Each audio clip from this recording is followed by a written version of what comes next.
Hello friends, hello student, hello computer. आप सभी कैसे हैं? आई होप कि आप लोग अच्छे होंगे। आज हम आप लोगों को एक स्टोरी है, एक वृद्ध ट्रांसजेंडर की, जिसको हम आपको सुनाएंगे उनकी कहानी, जिसको आप सुनेंगे तो आपको इनसे कुछ सीख ज़रूर मिलेगा, या इस कहानी से आपको सीख ज़रूर मिलेगा और आप भी कुछ अच्छा करने के लिए सोचेंगे और ज़रूर अच्छा करेंगे। अगर चैनल पर नए हैं तो चैनल को सब्सक्राइब जरूर करिए, वीडियो अच्छी लगे तो लाइक ज़रूर करिए और ज़्यादा से ज़्यादा शेयर करें। तो वीडियो में अंत तक ज़रूर बने रहें। मैं आपको कहानी सुनाता हूँ, साथ में आपको न्यूज़पेपर भी दिखाता हूँ, क्योंकि न्यूज़पेपर में मैंने पढ़ा तो मुझे बहुत इंटरेस्टिंग स्टोरी लगी, तो मैंने सोचा कि आप लोगों के साथ भी शेयर कर दूँ। इसलिए आप लोग भी उनकी कहानी सुनिए और देखिए कि एक इंसान दूसरे इंसान के लिए कैसे जीता है। मतलब अपने ना हो करके दूसरे लोगों की मदद करना, अपने इंसान ना हो करके दूसरे की मदद करना आज के युग में या फिर आज का जो समय चल रहा है। तो आपको अब हम दिखाते हैं कि इस तरह के समय में इन्होंने अनाथ बच्चों का पालन पोषण किया, खाना भी खिलाया गरीबों को। तो आइए अब हम आपको देरी न करते हुए दिखाते हैं स्क्रीन पर, अखबार में। तो आपको ले आए हैं स्क्रीन पर और न्यूज़पेपर हम आपको दिखाते हैं, साथ साथ हम आपको पढ़कर सुनाते हैं। इनकी कहानी बहुत ही संघर्षपूर्वक रही है, तो आप भी इनसे कुछ सीखिए। और चलिए अब हम आपको सुनाते हैं, वीडियो बड़ी ना होते हुए,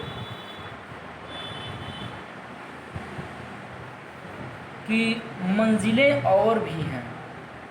ये पॉइंट ध्यान से सुनिए, मंजिलें और भी हैं लिखा है ना। आइए अब हम आपको मिलाते हैं। ये हैं राजकुमारी जी, ये हैं राजकुमारी जी। तो यहाँ पर आइए पढ़ते हैं। लैंगिक भेदभाव के चलते अपने घर से निकाल दिए जाने के बाद मैंने जिस तरह की दुश्वारियाँ झेली, मैं नहीं चाहती थी कि कोई अन्य अनाथ बच्चा उसे झेले, इसलिए मैंने अपने घर में उनको आश्रय दिया। तो दोस्तों, यहाँ पर लैंगिक भेदभाव के चलते इनको अपने घर से निकाल दिया गया था। उसके बाद इन्होंने जिस तरह की दुश्वारियाँ झेली, वो ये नहीं चाहती थी कि कोई अन्य अनाथ बच्चा जैसा इन्होंने झेला वैसा दूसरा बच्चा झेले। ऐसा इन्होंने ठान लिया कि ऐसा ना हो, कि जैसे मैंने झेला वैसे दूसरे बच्चे ना झेलें, इसलिए मैंने अपने घर में उनको आश्रय दिया। तो आइए अब आगे हम ले चलते हैं, आपको सुनाते हैं इनकी कहानी, क्योंकि बहुत ही इम्पोर्टेंट है। और यहाँ पर देखिए, मैं आपको सुनाता हूँ। अपने घर को बनाया अनाथ बच्चों का बसेरा। इन्होंने अपने घर को अनाथ बच्चों का बसेरा बनाया। और ये रहने वाली कहाँ की हैं? झारखंड की हैं। तो आइए अब हम शुरू करते हैं, इनकी कहानी को स्टार्ट करते हैं। ये खुद बताई हैं, न्यूज़पेपर में आया था, तो मैंने सोचा कि आप लोगों को भी शेयर कर दूं, ताकि आपको भी इनसे कुछ सीख मिले और आप भी केवल अपने लिए ही ना जीकर अपनों के लिए जिए, दूसरों के लिए जिए। ठीक है। तो ये कह रही हैं कि मैं झारखंड के बोकारो के ऋतुडीह की रहने वाली हूँ। तब मेरी उम्र 10 साल थी जब लैंगिक कुप्रथा का हवाला देते हुए मेरे पिता ने मुझे अपने घर से निकाल दिया। क्यों? क्योंकि मैं ट्रांसजेंडर थी। क्या थी? ट्रांसजेंडर। ठीक है, क्या ट्रांसजेंडर होना बुरा है? जब भगवान ने वैसे ही आपको जन्म दिया है या फिर भगवान ने वैसे ही आपको बनाया है, तो क्या वही आपको देखेंगे और वही जो है आपका नाम रोशन करेंगे इस दुनिया में? ऐसा नहीं है। क्या कोई बच्चा अंधा पैदा हो जाता है, कोई बच्चा पोलियो से ग्रसित पैदा होता है, तो क्या वो जीवन में कुछ करता नहीं है? 100% वो 100% इंसान कुछ ना कुछ कर दिखाता है। ठीक है, तो वैसे ही इनकी भी कहानी है, क्योंकि लोग जो है समाज में अपने लोग इज्जत नहीं देते हैं, लोग तरह तरह की बातें करते हैं, लेकिन उस तरह के लोगों को हम लोग कैसे समझाएं? ठीक है, तो अब इनकी कहानी हम पढ़ते हैं। ऐसे ही इनकी कहानी भी है। उस उम्र से ही मुझे अपने जीवन में कई तरह की विपत्तियों का सामना करना पड़ा, लेकिन मैंने हार नहीं मानी। कुछ लोगों के सहयोग से मैं अपनी गुरु दुलारी के पास पहुंच गई। उन्होंने मेरे खाने और रहने की व्यवस्था की, साथ ही हमेशा लोगों की सेवा करने की सीख दी।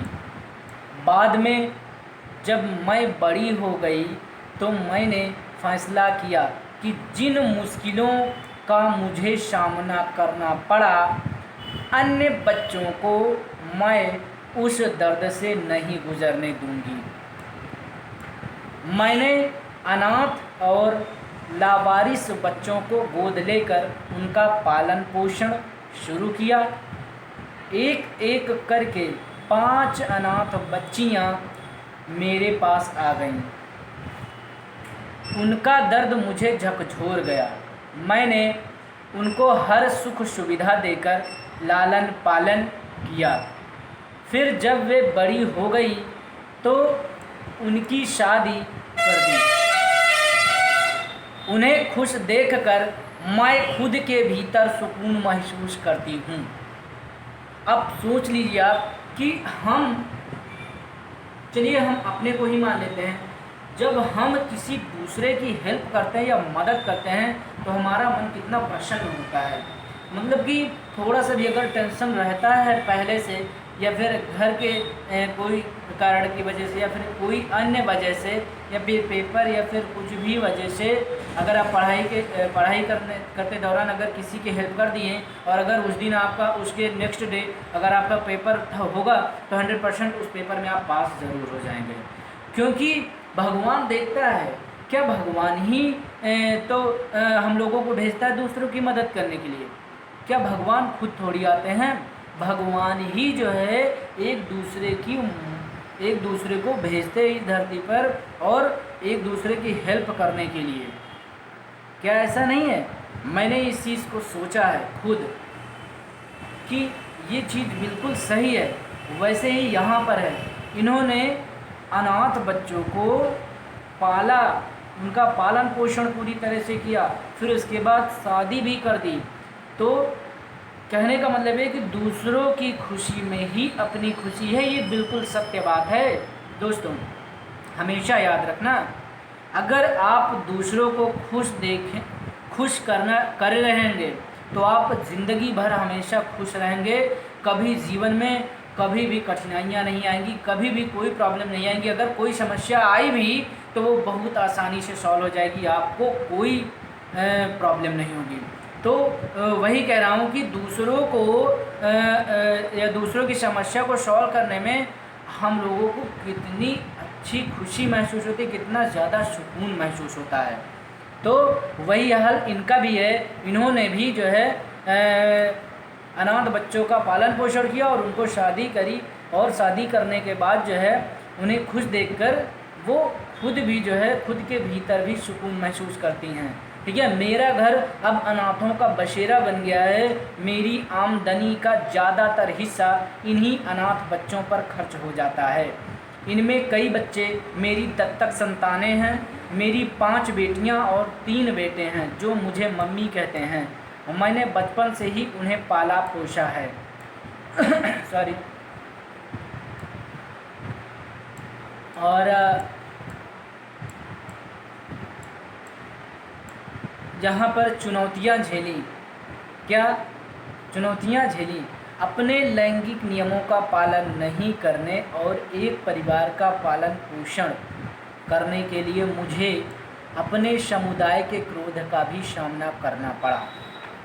कई बार उन लोगों ने मेरे साथ मारपीट की, लेकिन मैंने उनका सामना किया क्योंकि मैं इन अनाथ बच्चों को दोबारा अनाथ नहीं बनाना चाहती थी। वैसे एक बात मैं आपसे ज़रूर कहूँगा कि ऐसे हम लोग जैसे नॉर्मली पढ़ाई करते हैं तो लोग क्या सोचते हैं, ये तो दिन भर पढ़ते रहते हैं लेकिन इनका तो कोई वही नहीं। ये आपको देखेंगे तो कहेंगे ये तो दिन भर ही पढ़ते रहते हैं और इनका कुछ होने वाला नहीं है जीवन में, है ना। तो लोग क्या करते हैं, हम लोगों को कोसते रहते हैं कि नहीं। हम लोग अपनी जब उस स्टेज पे आते हैं जब हम लोग कंपटीशन की तैयारी करते हैं, नौकरी ढूंढते हैं, तो नौकरी ढूंढते समय हम लोगों को काफ़ी लोग सुनाते हैं, भाई जिस रास्ते से चले जाओ आपकी इज्जत नहीं करेंगे। आप कितना भी पढ़ लिख लो, जब तक आप नौकरी नहीं पा जाओगे, कोई गवर्नमेंट जॉब, या फिर 100% आपकी इज्जत बिल्कुल नहीं करेंगे। वो लोग 100% 4 बुराइयाँ ही सोचेंगे, मतलब अच्छा आपके बारे में कभी वो नहीं सोचेंगे।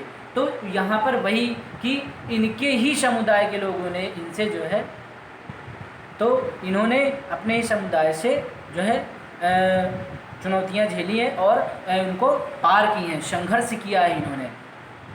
आगे देखते हैं नया जीवन, इनको नया जीवन कब मिला, यहाँ पर देखते हैं, पढ़ते हैं। मुझे गर्व होता है कि मेरे घर में दर्जनों अनाथ बच्चों को परवरिश मिली है जो अब नया जीवन शुरू कर चुके हैं।